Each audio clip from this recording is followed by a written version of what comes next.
As an artist who lived most of her life in India, where I studied ceramics with Raymaker in Pondicherry, I have come by curious and perhaps fateful circumstance to live in California. Even my journey into ceramics was unusual since my academic background is in literature and my first career was in classical dance.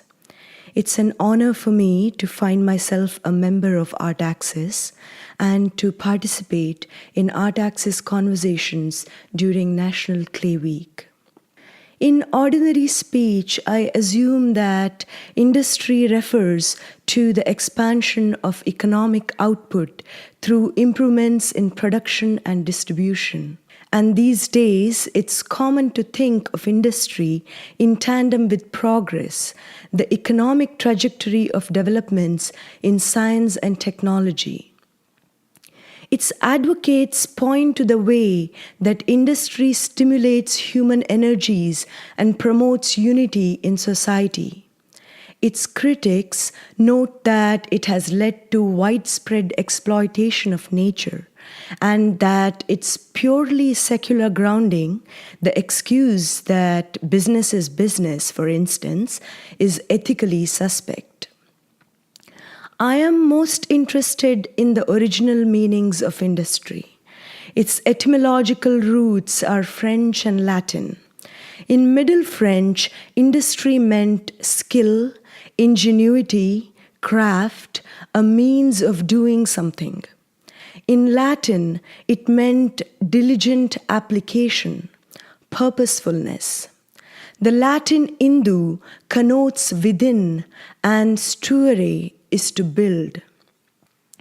I do believe in and stake the value of my life's work on ingenuity, craft, and skill. But the values of my work aren't merely economical. And rather than exploiting nature, I find in my art a means to recover and to work with it. My ceramic sculptures, which have been called chthonic, celebrate the earth from which they derive. My exhibitions and work titles, Earth Took of Earth, The Millstone, the Cambrian Explosion series, Garden of Earthy Delights, are all in some sense homages to nature. Increasingly, my work has been large-scale, involved at every level with the particularities of the environment around it.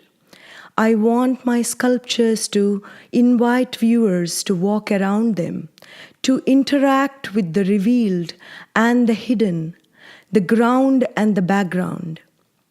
The landscape is an integral part of my installations. I often invest myself in researching the geology, history, and overlapping cultures of each place I inhabit. I tend to use local mud, rocks, and other materials. The various processes of making afford me both necessary isolation and participation in community and environment. I also see myself as a part of a creative industry in as much as I'm a maker.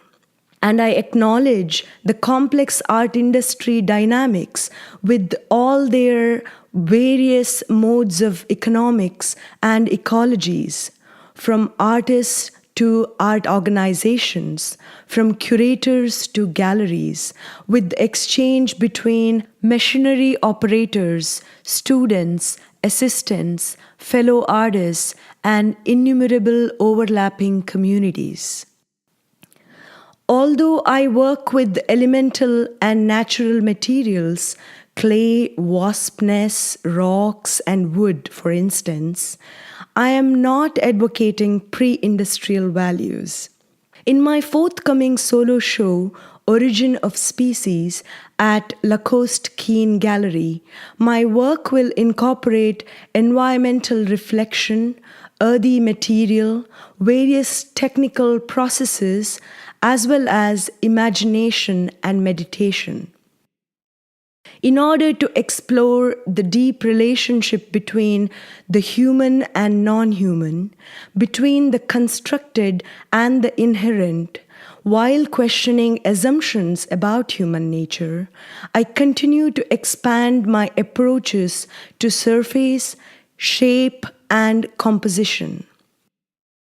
As far as industry goes, I certainly take advantage of technology.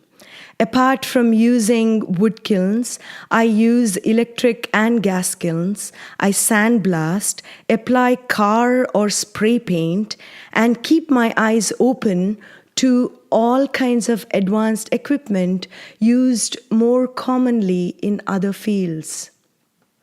Like any industry, I too am open to possibilities of flux and transition. I am a proud immigrant and, based upon my artistic merit, a permanent resident of the United States.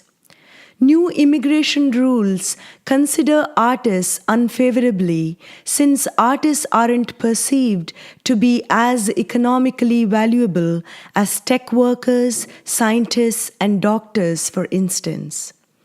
The new legal disposition determines that I am in, so to speak, the wrong industry. But my industry serves creative and aesthetic values which have long been associated with what many cultures call, in different words, the soul. What that means to me is that art has long been valued for the way it expands our faculties for imagination, empathy, and connection. I would like to insist that I am a valuable and industrious artist, and my work too has a place in the contemporary world.